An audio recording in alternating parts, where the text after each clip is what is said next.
Tying up loose ends is not generally the rookie's strong suit. For instance, we still don't know why Monica Stevens, Bridget Regan, reappeared following her appearance in episode 11. But we receive some answers to a number of things I've been thinking about in this week's episode. Seth Ridley, Patrick Keleher, returns to the Mid-Wilshire Police Department, and Lucy Chen, Melissa O'Neill, finally takes her sergeant's exam. Seth's character has always annoyed me, but in episode 16, he is given the opportunity to explain himself and, surprisingly, emerges victorious. This episode makes up for last week's mockumentary episode, even though the show is kind of acting like it never happened. I was gripped from start to finish by its gripping plots. The rookie sees Seth returning and creating trouble. Seth the rookie police. When the department fired Seth for refusing to submit to a blood test after suspecting him of fabricating cancer, I assumed we had seen the last of him. Seth now asserts, however, that his oncologist misled him into believing he was ill due to a strange insurance fraud. He is back as a trainee after successfully suing the police for medical discrimination and unjust firing. In one terrifying moment, the whole police force abandons Seth, despite Nolan being assigned as his training officer. There is nothing that comes to me that would enable me to leave a scene more quickly. Then a collective shunning. Despite everyone's displeasure at his return, Seth chooses to persevere. He even engages in a fistfight with his old friend Miles Penn, Derek Augustine. Miles is mostly upset that Seth received $10,000 in retroactive pay because, despite being an excellent officer, Miles has been barely making ends meet. Remarkably, despite being hit in the face, Seth doesn't narc on Miles. However, Seth isn't only failing to win over Miles. Lucy is unhappy that Seth is still seeing Tamara Collins, Dylan Kenrick. In order for Seth to prove to Lucy that he is a good man, Tamara persuades her to have him home for supper. Lucy charms Tim Bradford, Eric Winter, into hosting at his place after persuading Selena Juarez, Lee Seth Chavez, and her boyfriend Raj, Xander Hawley, to go on a double date. When Lucy discovers that Tamara is wearing an engagement ring, the already incredibly awkward dinner takes a turn for the worst.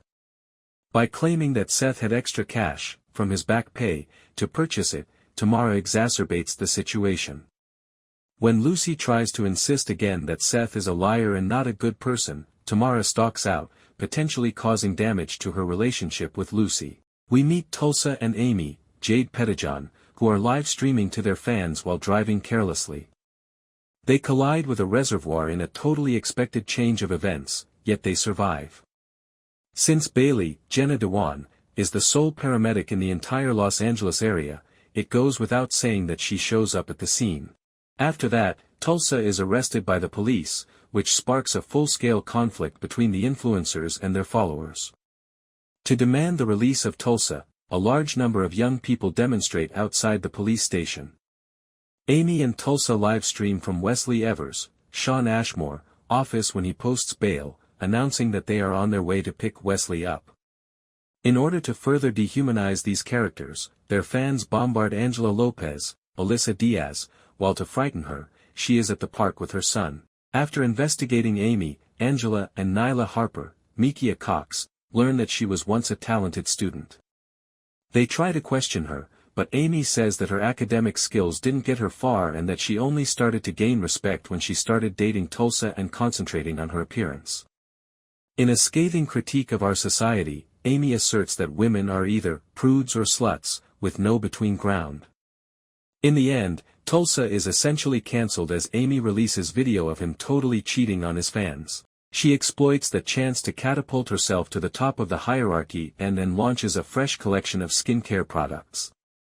In addition to being a light-hearted distraction from the episode's more somber plotline, I think this tale accurately captures how young people who are infatuated with social media can go too far.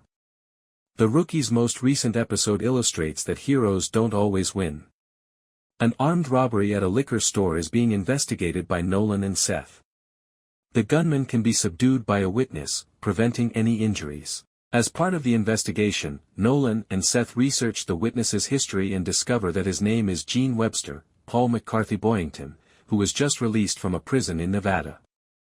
The issue is that Gene was never intended to be released due to a clerical error. He must now be brought in by Nolan and Seth so that he can be immediately returned to prison. This only proves that being kind never works.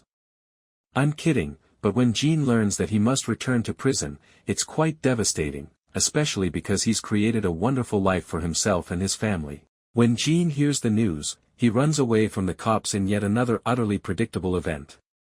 It becomes evident that Gene and Seth are on the run when they learn that Gene's wife has taken money out of the bank.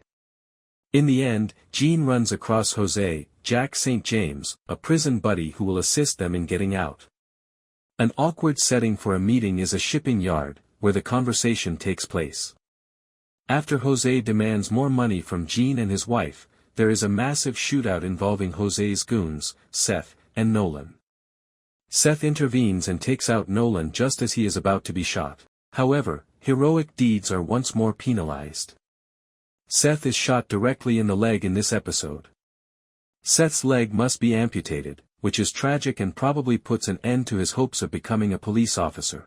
Seth tells Tamara that he never had cancer and that he lied to everyone because he was a coward after Nolan gives him a pep talk about being at a crossroads. Even though Seth has always been a dishonest, self-centered person, I do feel terrible for him right now when Tamara removes the ring.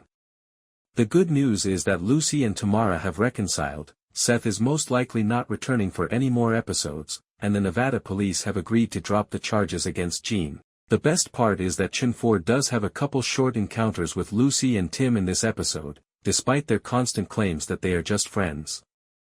Although Lucy's exam results are unknown, I predict that she will pass, and Tim will join her in celebrating by declaring his love for her.